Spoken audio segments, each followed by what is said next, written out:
16,108 रानियाँ और हमारी रुक्मणी सबसे सभ्य और सबसे सरल। कान्हा के मन में यह बात दोहरा ही रही थी तो लीलाधर के मन में कुछ लीला करने की सूझी और सोचने लगे क्यों ना अपने प्रिय का कितना क्रोध है वो देखा जाए। और हमारे मुरलीधर लग गए अपनी लीला में।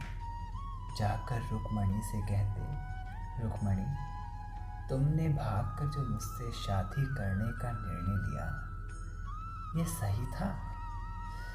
अब हमारी रुक्मणी जितनी सरल सभ्य उतनी भोली। वह डर गई और भयभीत होकर पसीना पसीना हो गई और हाथ जोड़कर कहती, प्रभु कुछ भूल हुई है तो हमें क्षमा कीजिए, लेकिन ऐसी बातें ना कीजिए।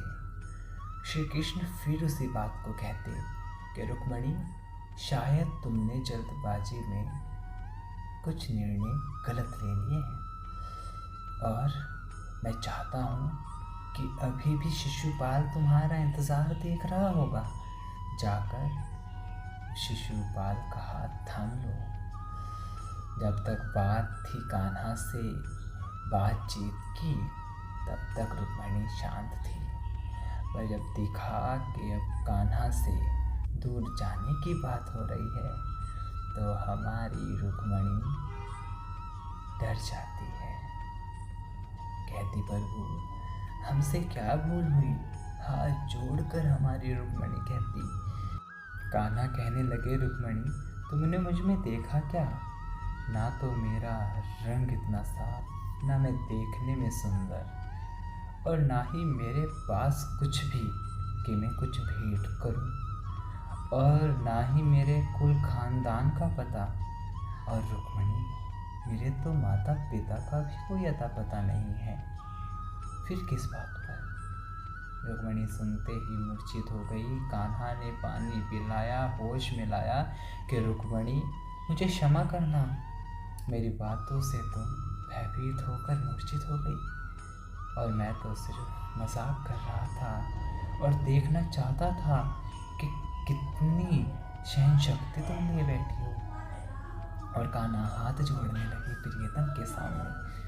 रुक्मणी कहती, ना कान्हा, ना जय जय, हे स्वामी ना। आखिर आपने कोई बात गलत कही नहीं।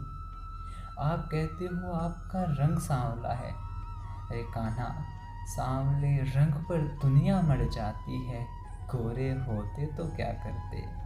और कान्हा कुल खानदान का पता नहीं, माता पिता का पता नहीं।